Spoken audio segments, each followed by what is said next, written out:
Good morning, everybody. And good morning to those in the US, and good afternoon to those of you who are in Europe. And I'm welcoming you this morning from 2 miles from the Canadian border in the very far reaches of northern Maine. I'm sitting in a hotel room, and hopefully the Zoom link is going to hold. So far, so good. Olga's ready to jump in if something happens, but welcoming you to this really important session on electricity security in Northeast Europe. We often talk about gas in Central and Eastern Europe and Northeast Europe, the dependence on Russian gas, but I would argue that maybe even a more important issue is electricity security, given that the Baltic states continue to be synchronized with the Russian grid, which potentially creates all sorts of risks. Today, we're going to talk about what's happening to further synchronization with the European grid, how the Baltic states are dealing with the risks of being attached to the Russian grid. We'll get into all sorts of issues, such as the role that Kaliningrad plays, the role that the Ostrovets nuclear plant plays, the energy transition, and whether the energy transition can help create greater electricity independence, cyber threats. We can go on and on. We're very lucky today to have with us a terrific panel to discuss these issues. And we have a wonderful keynote speaker, a friend of the Atlantic Council who's been with us before, His Excellency Albinas Zananavičius, the Vice Minister for Energy of the Republic of Lithuania. He's had a long career in the Lithuanian government and at the WTO. He's been the Vice Minister of Foreign Affairs. We're going to hear from him for keynote remarks, and then he'll join a panel that includes Dr. Rainis Albertins, who's a researcher at the Riga and professor at the Riga Technical University. Our old friend Andrea Lockwood, Deputy Assistant Secretary for Africa, Middle East, Europe, and Eurasia at the Office of International Affairs in the Department of Energy. Leotoras Venanavičius, who is the Strategy Director of Litgrid AB, and then Vice Minister Zananavičius will also join the panel. We'll have about 15 minutes left at the end of the session. It's an hour session for Q&A, which you can address questions on the Q&A function on your Zoom link. And remember, this is a public, on the record discussion. We have a large audience. And I'm really looking forward to this because it's really a critical area. So let me turn it over to Vice Minister Zananavičius to give his keynote remarks, and then we'll get to our panel. Mr. Vice Minister, you're on. Thank you very much, Ambassador Morningstar, and I'm really very happy that we are discussing electricity today. We had so many discussions about gas, and if gas is a real success story in Lithuania, in the Baltic region, I think in the electricity we still have some outstanding issues, and electricity today becomes even more important. As you rightly mentioned, part of Russian electricity grid, yes, that is the fact. Baltic countries are still part of Russian electricity grid despite so many years of regained independence and membership in the European Union. And of course, after joining European Union in 2004, we did a tremendous job establishing new interconnectors. And Baltic countries are no longer energy island. We have interconnections with other European countries, be it Estlink 1 or 2, worth of 1 gigawatt between Estonia and Finland. We have Nordbalt between Lithuania and Sweden. We have Litpoling, which will finally be enlarged up to 1 gigawatt with Poland. And we are also building undersea cable called Harmony Link between Lithuania and Poland. So on the infrastructure side, we look quite nicely. I think that the project is going more or less according to the schedule. We get enormous financial assistance from the European Union, so not to worry about funds. But of course, there are certain challenges remaining in the region, and I will try to briefly address those. I think first and still rather big issue is insufficient electricity generation in the Baltics. And although we have quite numerous electricity interconnectors, in order for us to be stable, in order for our grid to have sufficient adequacy, we still need to increase our domestic generation. Why we developed this electricity deficit in the region? Well, in 2009, we had to close Ignalina nuclear power plant, which deemed to be unsafe. And basically, within one night, we lost 3 gigawatts of generation. And that put us into a huge minus. We, of course, work very hard to increase local generation, but the pace of that increase is rather, well, it's not disappointing, but we would like to happen it much quicker. There are two underlying reasons why we are not developing local generation in a more speedy fashion. This is because we have rather competitive market in this part of the world. And also because of the new rules, we can only develop green generation. So basically new generation capacities using fossil fuel are excluded. Another challenge on our way to full energy independence is Ostrovets nuclear power plant, which was built on the border with Lithuania on the Belarusian side.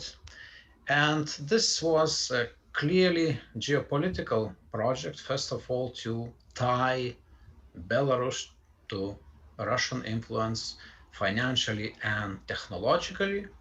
But it also has a far more reaching effect, first of all, through exports of cheap surplus electricity. We know that in that part of the world, market economy is still not functioning, so Belarus would be able to sell electricity ignoring real costs that are incurred, for example, while managing radioactive waste or putting money aside for decommissioning. And of course, if we allow this electricity flow without any limitations, that would make Baltic countries too much dependent on imports, and we would never reach our own grid adequacy. Therefore, we have discussions between Baltic states ongoing on how to address Ostrovets issue.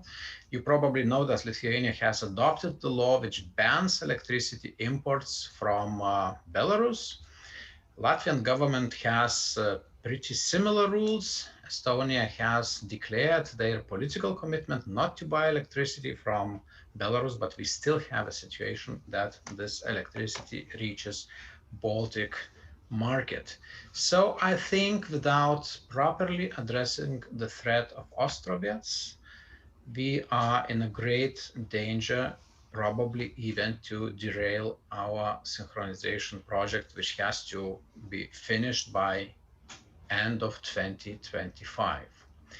And the last challenge, but still rather important one, is that while drafting our synchronization plan, we were really quite brilliant in making all the infrastructure preparations As I mentioned, we already have finances for this project, but we still lack this political part of synchronization project, and that relates to discussion with Russia about terms of our desynchronization from the Russian electricity grid. And we are quite conscious that the discussion with Russia can only start once our electricity grid is sufficiently resilient and ready. And concluding my introductory speech, I would like to talk about the role of the United States in the whole energy security process of the Baltic countries. So first and foremost, I think we cannot distinguish energy security from the general security. And since Europe is so much reliant on the United States for general security reasons, I think these last remaining questions of electricity security are also pertinent to the same discussion on general security. Then, of course, we have a global threat. It's a cybersecurity. I think we are constantly experiencing different attacks. So here we already have established a process in the PTEC format dealing with cybersecurity of our electricity grid.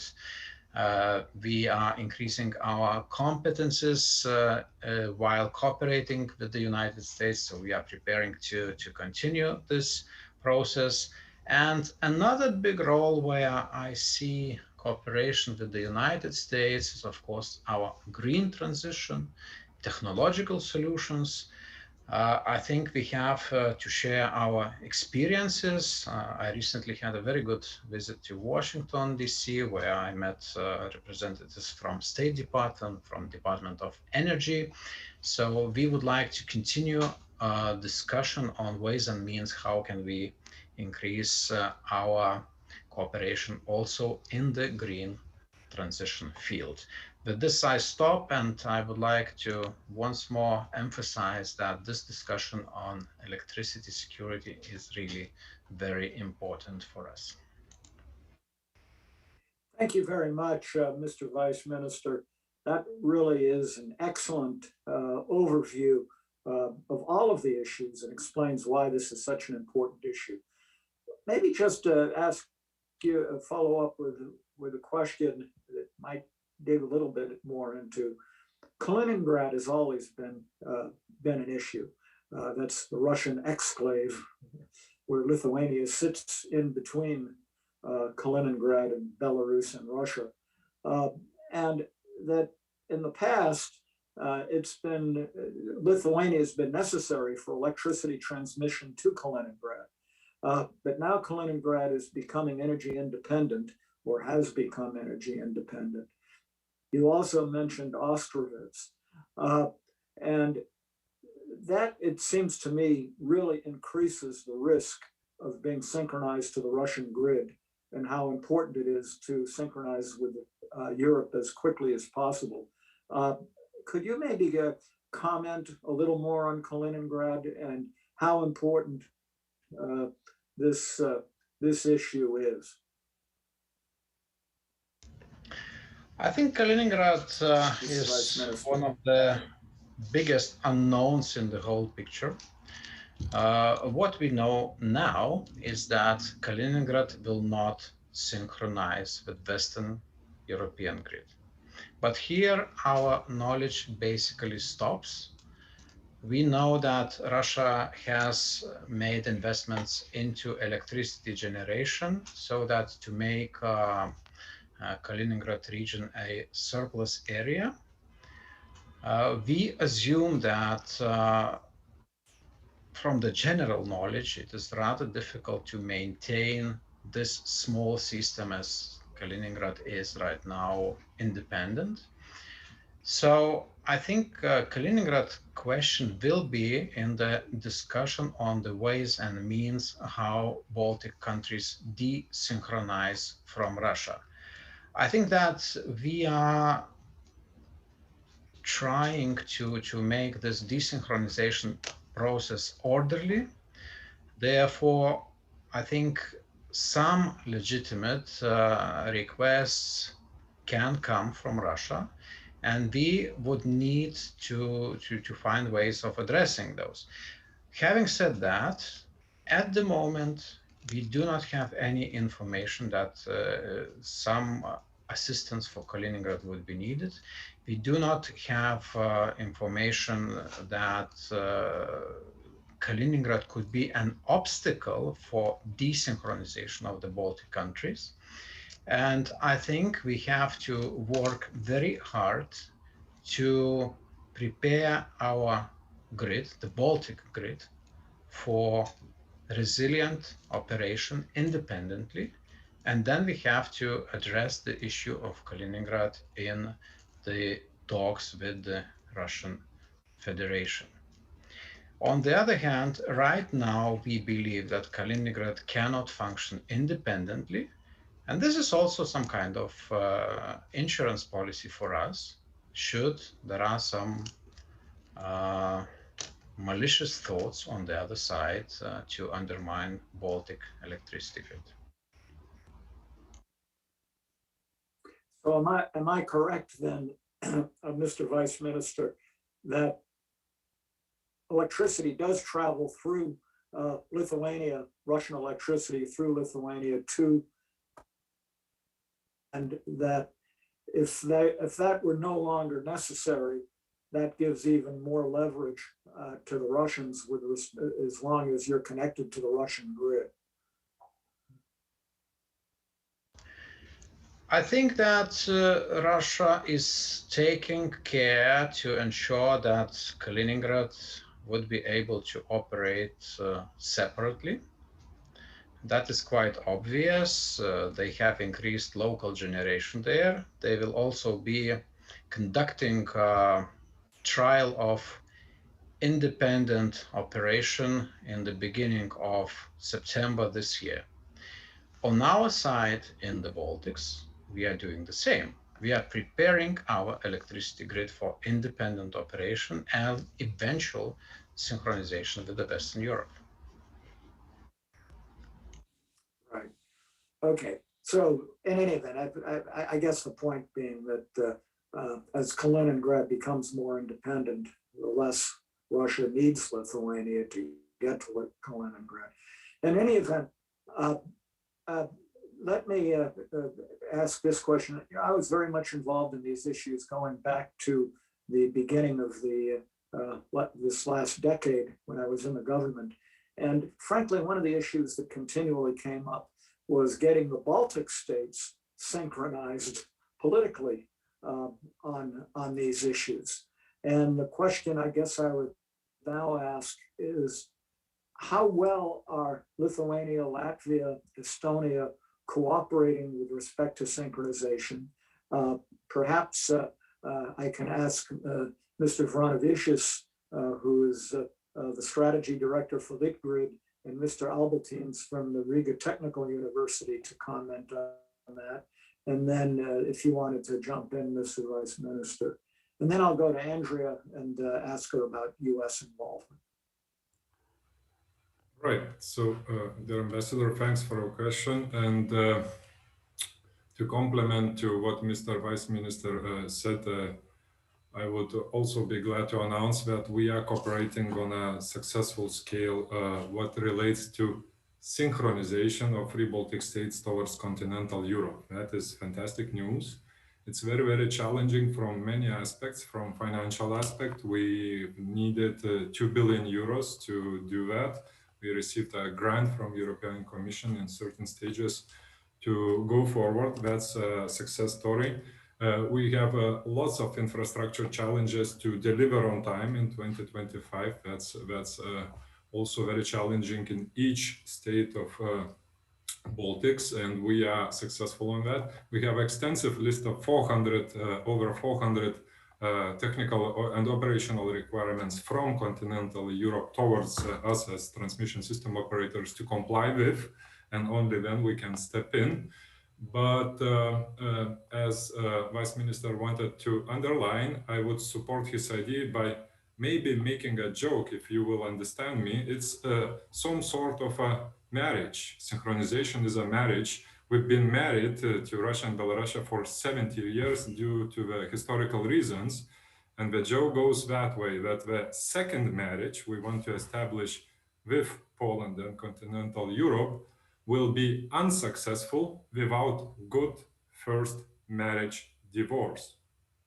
You have to properly divorce if you want to have a good second marriage with continental Europe. And when we talk about synchronization, everything I mentioned, it goes regarding the second marriage. We prepare ourselves for this celebration of, becoming married to new continental European values and standards. That's fantastic news, but we have to challenge ourselves to properly disconnect physically from existing 11 lines with Russia and Belarus, including Kaliningrad.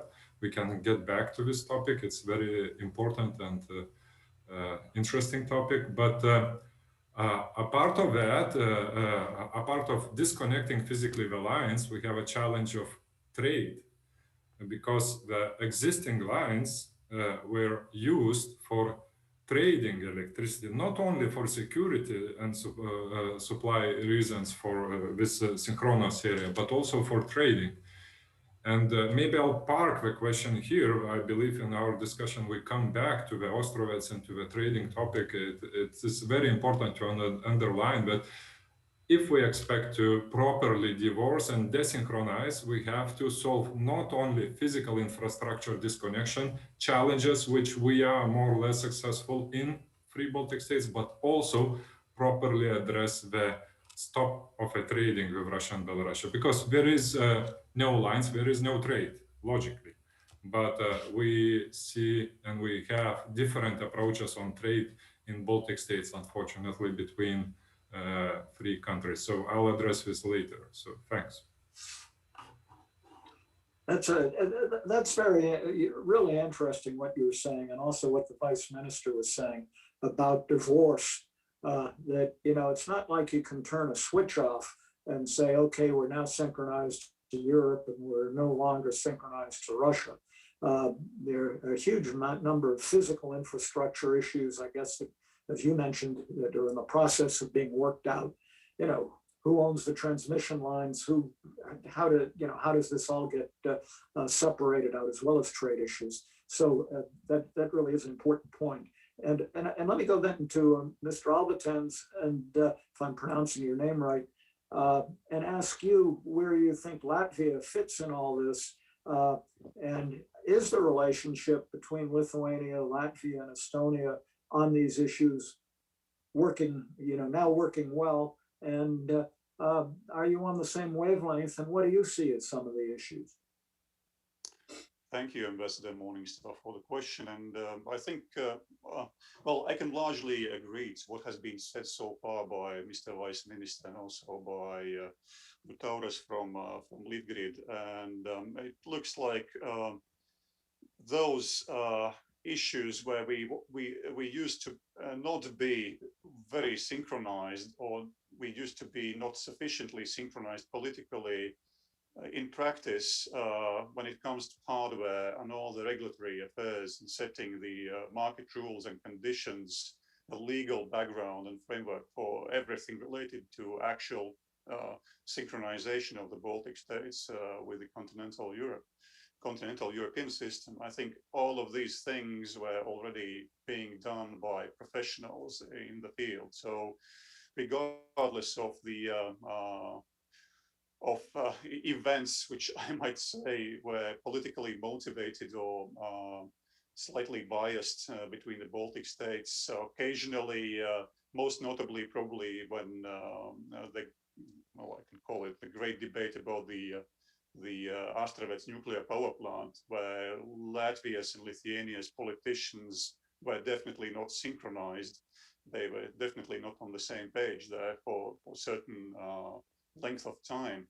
But at the same time, the professionals were always doing their job. They have always been there. So they are working behind the scenes and making all the processes required for this synchronization reality. So it was just a matter of time, I think, that the politicians also listened to the professionals, listened to the experts, listened to read some analysis, met with people who actually follow closely these processes and understood that there's certain things which, they need to introduce in the verbal communication, if I may say so, which we can call it political communication to the target audiences, but be those national, local, or international audiences. So I wouldn't be too worried about those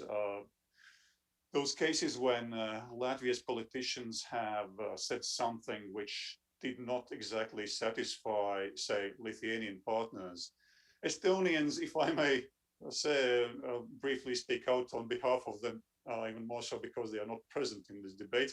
But anyway, so Estonians have always been somewhat neutral regarding these issues. They have just jumped quietly on the bandwagon and said, well, all right, I mean, Latvians, Lithuanians, all right, you decide that you sort out our things there. I think we'll be very pragmatic and rational. We'll just join you in whichever way you decide is the best to go. So that's my assessment of the situation. Otherwise, I'd say that in legal terms, so that is the regulatory environment, also in terms of preparing the hardware, preparing the software, preparing all the things related to market conditions, to the transparency of data, transparency.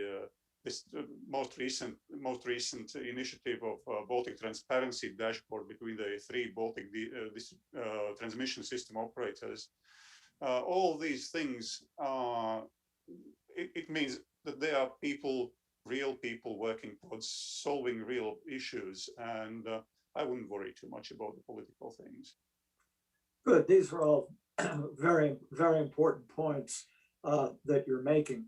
At the same time, I think it's very easy in the United States, for example, to think of the Baltic countries as being monolithic. They're all Baltic countries. They're all the same.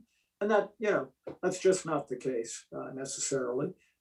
We're talking about three different countries, Lithuania, Latvia, and Estonia. They may have similar views on a lot of things and dissimilar views on things. And I think we do have to recognize that. It's important to recognize that. But I think it's also important what you said, Mr. Albertens, that and also the Vice Minister and Mr. Varanovicius, that overall, at least at this point, things seem to be going reasonably well between the countries. Let me turn to Andrea Lockwood, who has been a veteran of these issues for many, many years. Andrea and I have worked together going further back than we probably want to remember. But why don't you tell us where the U.S. is coming from, where DOE is coming from, how the U.S. can cooperate, the role that PTEC can have, possible U.S. investment, and the like. Well, thank you, Dick, and I appreciate being part of this panel. The DOE's work in the region on desynchronization of the Baltic states' electricity grids from the Russian grid system is really a hallmark of our cooperation. It's one of the things that we're most involved in and really very, very interested, because we do see it as both an energy security and a national security issue, as the Vice Minister mentioned.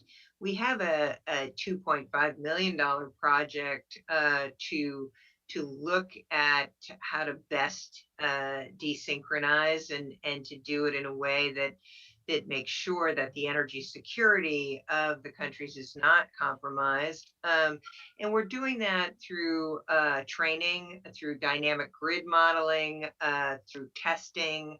And we're looking right now at getting a grid model ready to run different scenarios by this August. So we've done some testing. Our national laboratory folks from Pacific Northwest National Lab and Argonne National Lab are both working very closely in this process, and we are involved both through PTEC, as the Vice Minister mentioned, the Partnership for Transatlantic Energy Cooperation, which is a way to work on energy issues with the 3Cs countries. And then we're also working specifically with the Baltics on the 3+1 group, which the United States is the +1. So we're very interested in making sure that this new marriage of the Baltic countries is a very secure and happy one. And I think with this testing process and islanding process that we're going through, we're giving the Russians and Kaliningrad enough time to do their own due diligence, so there are not issues with the grid in this way. Thank you, Andrea. Do you have any comments you'd like to make on some of the earlier and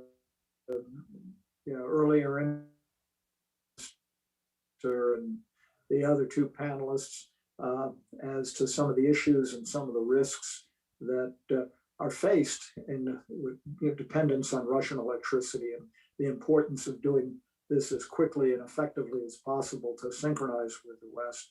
Do you have anything to add to anything that they've been saying? Well, the cybersecurity issues are a significant risk, and one that we have been involved with. We are working on making sure we know where the grid vulnerabilities are, and where there needs to be increased resilience within the grid, both as it stands now and as it desynchronizes. So there are issues, as you very correctly point out, and we are looking at those to reinforce vulnerabilities, and also look very closely at cybersecurity measures, which are particularly a problem as the grid is still connected. So we've done 5 cybersecurity trainings from this March to this May, something that we can do virtually, that have been very, very helpful. And we are working through Idaho National Laboratory in conjunction with our cybersecurity office here at the Department of Energy, to really make sure that those trainings, which are for all of the Baltic states and then the other PTEC nations, that we are looking at best practices, we are looking at lessons learned, and we're trying to make sure that we are addressing those through real-time monitoring tools and phaser measurement units, so that the grid is stable, and we have a very clear view into how to make it more stable.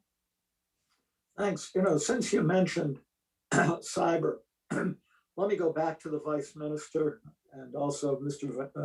Vinavicius, and also our friend from Latvia, if and has any comments on how serious you consider the cyber threat at this point to your electricity grid.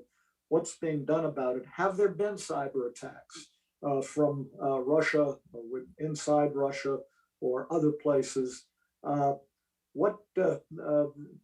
Where do you see that situation now? Perhaps, Mr. Vice Minister, you could start. Yes, thank you. If I may start, and probably Liutauras will continue, because I think they are dealing with cybersecurity issues on a daily basis. I think that the first premise of our discussion should be that we have to be ready to whatever can happen. And we see the general situation as far as cyber attacks, the number of cyber attacks is concerned, on the rise. We are basically constantly under attack. Our government offices, different websites, fake news attacks, propaganda, other issues. So for us, I guess, physically we are doing our best to prepare. For cybersecurity, we need best of the best. And it is our conviction that only European forces would not be sufficient in this field. We have to join forces of all democratic world, because we see that cybersecurity threats are coming from the other part of the world, which is not democratic. So we have to unite our forces. And I think that Liutauras can provide us with examples on how Litgrid is dealing with cybersecurity issues. Yeah, at the US-EU summit, there was a lot of discussion about cyber issues, and there's now a US-EU Trade and Technology Council and joint technology competition policy dialogue. I mean, are these the kind of mechanisms where the US and the EU, working with member states, can cooperate on these issues? Right. Thanks for your question. Albinas, it's for you, is it? Yeah, maybe, Mr. Vice Minister, do you have any comments on sort of the results of the US-EU summit on these issues? I think we were very pleased with that latest summit. I will not hide. And we are very pleased that US is back firmly on the European soil. And I think this is a development that we were looking forward for quite some time. I think, well, basically, if I put it in the way that if US and EU do not cooperate and if we do not set global standards, so then global standards will be set by others. So I think we have no other choice than to cooperate as much as possible. I think, of course, in this cooperation, there is an element of competition, but I think that the real threat that we are facing together warranties our joint effort to try and put those competitive issues in the back burner, but really work together. So we are really hopeful that we can develop together new standards concerning cybersecurity too. And this should be probably one of the priority areas of the cooperation between US and EU. Good. Liutauras, maybe turning to you, you look at these issues on a day-to-day basis, being with the Litgrid. How are you seeing these issues? How is cyber affecting you at this point? And are you taking the steps, do you think, necessary to counter it? Then Dr. Albertines, if he has any further comments after you. Right, thanks for your question. So let's start by facing the fact that electricity transmission grid seems, and it is, as a very attractive target for cyber attacks. I can say this responsibly because we are facing thousands of attacks daily. Not from third countries, I cannot name them now, but it's our daily operation to control and block and stop it. So my message today would be the following. Getting back to this funny term of marriage, we have to understand what is happening currently. We are still in one, let's make a joke, flat with a previous partner. We are sharing infrastructure. We do not share IT systems with Russia, Belarus, but my message is that upcoming 5 years until we will desynchronize, until in Baltic states we have all necessary infrastructure, we might be forced by cyber attack or even by physical threat of disconnecting lines, to step out of a shared flat, to stay alone. We call it isolated mode in electrical terms. So, and we understand that physical disconnection is not necessary to achieve the goals from third parties. Cyber attack must and can be used as a better tool without physical intervention. So please do remember Ukrainian transmission system operator 2 years ago in dispatching room where personnel was only observers. The computers of dispatching room were overtaken and were controlled by physically disconnecting physical objects in Ukraine. Who done that? We don't know, and it's not really the case. It's not so important who does that. We have to avoid it. Would it be Russia, Belarus, China, or Iran? So we put lots of effort to block it, to stop it. We jointly do that not only with Baltic states, but in cooperation with NSOE, which is a community of European transmission system operators, and jointly with USA. So thanks for support. And my message is we have to be super cautious upcoming 5 years before we will be ready for full desynchronization on our terms, ready from IT system way, from infrastructure, and then we can step out and move into new energetical system of continental Europe. So I hope this answers your question. Yeah, thank you. Excellent. Dr. Abeltin, do you have anything you would like to add to that from a Latvia standpoint, or whatever comments you might want to make on this issue? Thank you, Ambassador. All right. Yes, very much agreeing with what Paul has just said and explained. Just a few more points to add. Of course, I mean, cybersecurity is it's a routine issue. It's a routine issue. We have to understand it. So it's not something extraordinary. And we have to perceive and live with it as a routine issue. So, well, we all know probably that the hardware is connected with the SCADA system, and the SCADA system is not on the internet in our understanding. The SCADA system allows communicating information about the actual work in real time of all the electricity generating capacities, stations, substations, which relate to the transmission system. And that's fine, it works fine. And it's fairly, I'd say, from what I know, it's fairly secure, as it's not part of the internet in a typical understanding, all right? So there are firewalls which allow to communicate also with internet, but in a way, it's an autonomous system in a way.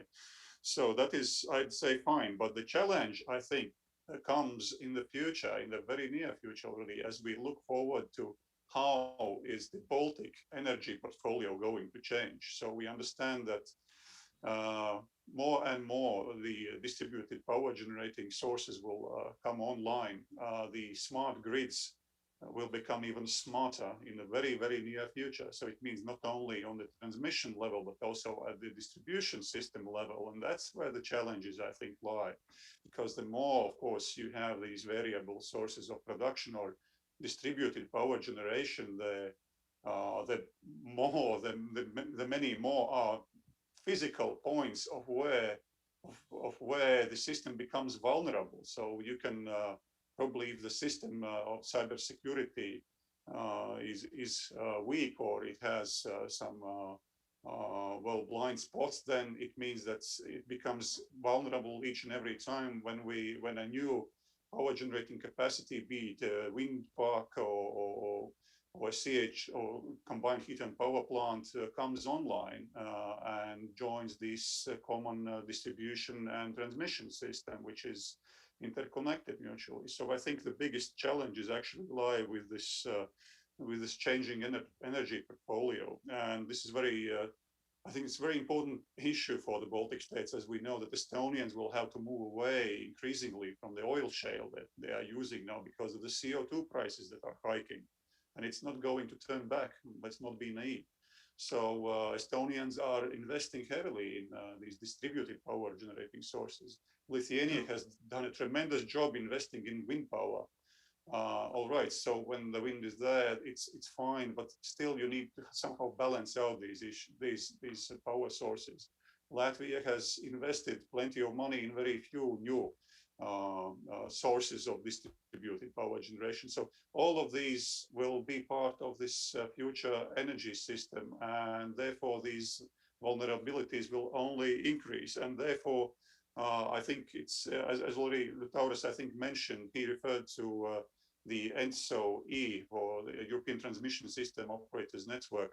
Now, there's actually a forthcoming cybersecurity workshop in October, as far as I can recall, organized by the ENTSO-E. It's on cybersecurity. I think the title was Enhancing the Grid Resilience. So these organizations which coordinate the work of transmission system operators and even distribution system operators, they are, of course, on the front line, and they are dealing with these issues. And I think it's a very timely thing to deal with these issues. It's just good that things are already happening. It does not make the everyday and routine work less valuable or less important. I think it's just adding on top of what we already have today. But as we all know that. That's a really important point. The problem isn't going to get any easier. It's going to get more so with increased digitalization, increased distribution, all of the things that you're talking about. And the challenge is going to be how do we all stay ahead of it? A really important issue. You also brought up a point, which is a question that we have from the audience, which is the elimination of oil shale production over the coming years. And Mr. Kaliningrad asked that question, if I'm pronouncing his name right. How do you see that issue unfolding? What's going to happen to the energy mix? Is Estonia, possibly other Baltic states, going to be able to compensate for that in other ways? Which also gets us to the green transition question.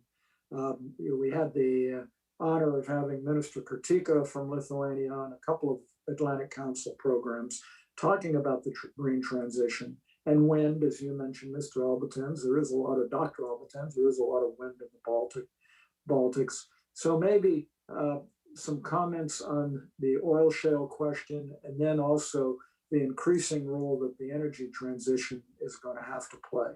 So maybe I'll start with Liutauras Varanovicius on that one as a grid operator.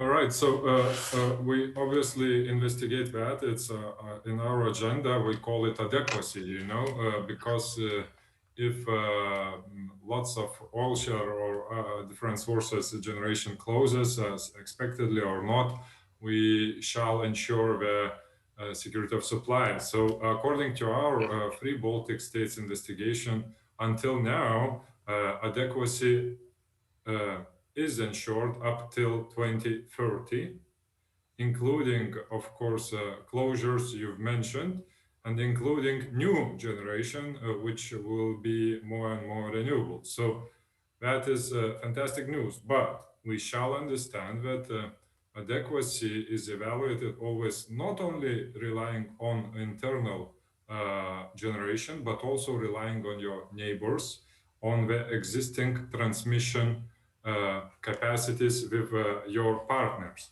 So by desynchronizing from Russia and Belarus, lots of imports and lots of possible adequacy support is being lost. However, as I mentioned in the beginning of my speech, it is still adequate enough. So I wouldn't say it's a big problem for us to make our generation green. However, from technical perspectives, we are facing new challenges, which has to be mentioned. For example, Lithuania recently took a decision for the same security problems and for adequacy short-term support to build a 200 megawatt battery facility in Lithuania, which is huge investment and a huge part, maybe first or second by size in Europe. So that is how we see solutions of a future closing of oil shale and replacement by renewable generation. So new technologies, innovation shall be employed, and we can face the new, greener reality. That's my message. Thank you. Let me turn now to, on that question, go to Andrea. You know, the Biden administration coming in is going to be a lot more emphasis on the green transition, particularly in our dealing internationally. What role do you think you and DOE can play in working with the Baltic countries on increasing the green transition?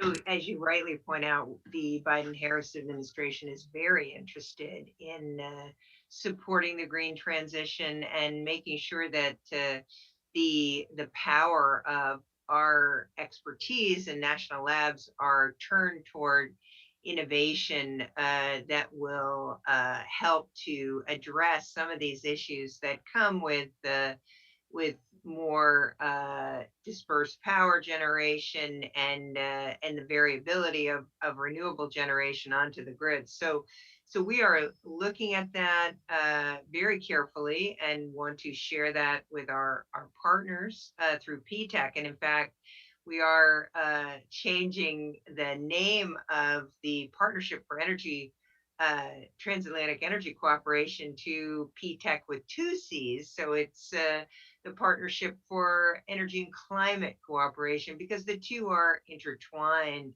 It's something that we are working very closely with the EU on, and I appreciate the comments of the Vice Minister on the United States coming back into very strong cooperation with Europe.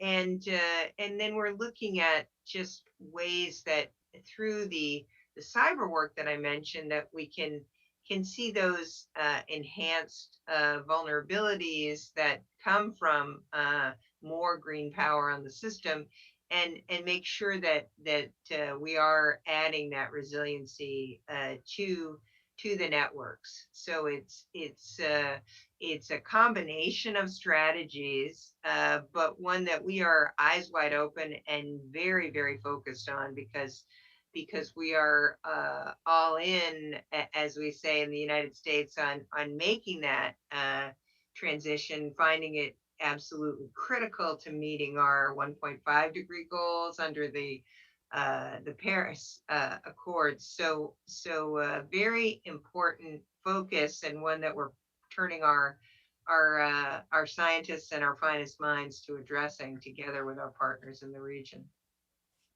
Thank you, Andrea. We have a couple of minutes left. There are some questions from the audience, some relating to nuclear and what the role nuclear can play in the Baltics. Mr. Vice Minister, you mentioned earlier the closing of the Ignalina plant. There's concern about the Ostrovets plant and how that's going to all be worked out with respect to trading, if at all. There are issues, new research being done on small modular reactors and the like. And I think this, covers all the 3 points that I've made, covers some of the several questions that we've had that relate to nuclear. Maybe, Mr. Vice Minister, you could briefly comment on, does nuclear have a role in the Baltics? Is there a possibility of new nuclear plants? Or will it possibly be the result of new research? Is there any way that there can ever be any kind of relationship with Ostrovets, or will all trading be basically forbidden? Maybe some comments on those issues. These are difficult questions, and I will probably start from the first one. I think there will be never any reconciliation with Ostrovets nuclear power plant because it was built in the wrong location. After Fukushima disaster, nobody was building nuclear power plants in that close proximity of a major city. That's the fact. So we consider the action of building nuclear power plant as hostile one, and we will never agree with that. I think it will be extremely difficult to change that political position in the future, whatever situation in electricity market develops. Then, of course, I will not hide that once we closed Ignalina nuclear power plant, Lithuania was considering of building a new one. We even had a contractor chosen. We had general architecture of the nuclear power plant established. There were twofold problems. First problem was that economically that project would have never flown, and the whole installation would have been constantly underwater given the price dynamics in the region. Having said that, I think from geopolitical stance, we would have been probably developing that project, but we had national referendum. And currently, our position is that we are not developing nuclear technologies in Lithuania for electricity generation. And I'm also in charge of decommissioning of Ignalina nuclear power plant. And believe me, this is extremely extraordinary, difficult process, extremely costly, and without help from outside, from the European Union, we would not be able to accomplish that on our own. And the very final stage of nuclear waste management, that underground storage facility, is still not yet commissioned. And we don't know how to finance it. So, having said that, of course, seeing the development launch of numerous renewable energy projects, we know that question of base load generation will become even more pertinent in the future. And we are in the process of race. I think people are thinking that hydrogen one day would solve all issues as far as baseload generation is concerned. And nuclear can only be considered as a transitional technology. I don't have my own opinion. I am reading articles of different scientists. I think for us, as an political position, we are not against nuclear power, but I think that nuclear power should be developed with a high level of responsibility, which is non-existent in the case of Ostrovets. So we would be really happy, and we would not be too much worried if new nuclear installations are built in the European Union, where we have very strong regulatory environment. For the Baltics, I think the limitation is that we would probably need rather small generating units. And to our knowledge, all the plans that are made public in the Baltic region about small modular reactors, they are still rather dreams than reality. And Lithuania at this stage is not considering developing nuclear technologies for electricity generation. Thank you very much, Mr. Vice Minister. we're running out of time. In fact, we've run out of time. So unfortunately, I'm not going to be able to get to every single question in the chat. But I'd like to take, 1 minute left to see if any of the panelists would have a very brief 2-3 sentence conclusion that you would like to make from today's discussion, which I think we covered a huge number of issues, and we could probably talk for another couple of hours if there had been the time. So maybe starting, just going backwards from where we started. Andrea, do you have any very brief last comment? Thanks, Dick.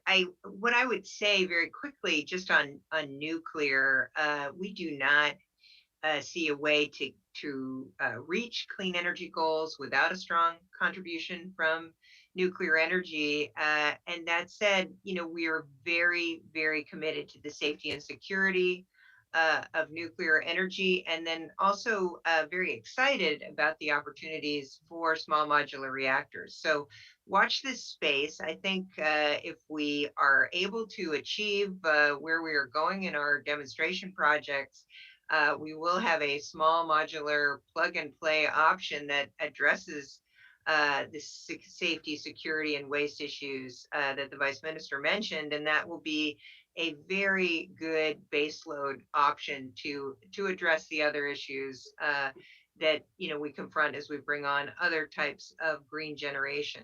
So looking forward to working with everyone on that. Thank you. Thank you, Andrea. And Dr. Albertens, do you have any closing comments you'd like to make?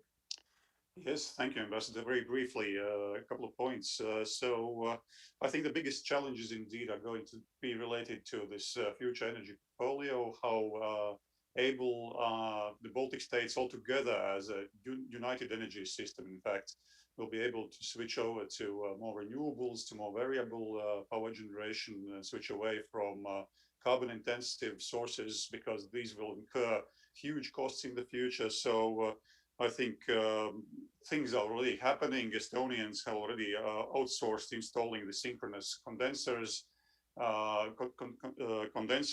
for compensating variable energy sources already. So these things are taking place. And regarding the Astravets power, Astravets electricity in the Baltic states, in theory, it's already solved, because also the Latvia's transmission system operator is obliged to request a certificate of origin from the supplier in the Russian Federation, because Latvia doesn't have direct transmission system line with Belarus. So in theory, it is covered. In practice, well, it remains to be seen, because the volumes that actual physical volumes of electricity flowing from Russia to the Baltic states and all in the Brel system indicate that there might be some issues regarding this actual origin of electricity that is coming into the Baltic states. But probably Taurus would be a better position to comment on this. And last but not least, a very brief comment on SMRs. I know that I'm aware that there are groups in the Baltic states of professionals who are interested in developing this direction of energy system. But I believe, from what I have read in research papers, it's I think the future of SMRs develops to a large extent. It will be determined by the cost-benefit perspective, because the levelized cost of electricity of any nuclear power that we have to build today, and that will, in theory, be commissioned X years from now, is going to be extremely expensive with the current technologies. I'm afraid it's not simply competitive. Thank you. Yeah, thank you. And I'm glad you mentioned the certification point, because that was a specific question that Kirsten Westphal asked in talking about the nuclear issue. So, where does this electricity come from? I think that's an important issue. And now finally, just very quickly, Mr. Ranavicius, and anything from the Vice Minister, but very brief, because I think they're going to shut me off because we're going so far over. All right. So very briefly, nuclear power can be vitamins or can be poison, depends on in which hands it is. And as Vice Minister mentioned, Ostrovets is and will be the problem for us. Unfortunately, when I mentioned trade, I mentioned Latvian behavior currently until the synchronization. We believe that Latvia allocates for trade with Russia triple amount of what we physically have. We have only one line. And that's why this tripled amount of trade with Russia until 2025 comes in physically through Lithuania. And we believe that Belarusian electricity produced in Belarus has been resold by Russia towards Baltic states. And that is our problem we have to solve. So please answer to me. I will raise the question mark here and stop.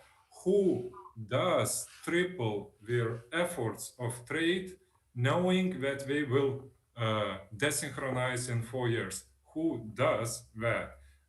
Not the one who seriously thinks about desynchronizing and stopping trade. So we should decrease the amount of trade towards third countries stepwise, but not waiting until desynchronization, but starting now. Thank you. Yeah, it's a real puzzle. And you stated well the challenge. It gets back to the point, as long as you're attached to the Russian grid, who knows what they're doing with the electricity from Ostrovets and whether that's coming back through a back door, and how do and can certification really mean anything? So excellent points. And then finally, anything that you want to add in conclusion, Mr. Vice Minister? Yes, I think we have to be open-minded as to how we will balance our electricity grids once we roll out renewable technologies. And I would not exclude any technology right now, because we simply can discover something very new. What comes to my mind concluding this discussion is that, you cannot separate security issues from the electricity trade. Electricity is so much political, geopolitical, where I think we as a Baltic countries still have to choose properly who are our friends, whether we need to, try to use those short-term benefits of cheaper electricity, or should we rather invest into real energy independence? Should we really cooperate with the democratic world? And should we show an example to others? So these are my concluding remarks. Terrific. And I just want to thank you, Mr. Vice Minister, and all of the terrific panel that we've had. It's just been an outstanding conversation. I wish we had more time. And I hope that in the audience that you might join us even this afternoon at 2 o'clock, when we have a program on the role of oil and gas in a net zero environment. We have another program tomorrow on oceans, climate ambition, looking at the upcoming COPs 26, a whole host of other programs you can find on our website. I want to thank everybody for putting this together, particularly Olga Kokova, our Associate Director, who is working so closely with our Lithuanian friends. Also Laura Macedo, Peter Gonzalez, Nadia Udachi, and Geronimo Gutierrez, all of whom helped. And the presentation is available on the Atlantic Council website, YouTube, Facebook, and Twitter. So please share it. Please share it with your colleagues. And with that, we sign off, and I apologize to our events team for going over time. But thank you to a wonderful panel and the audience.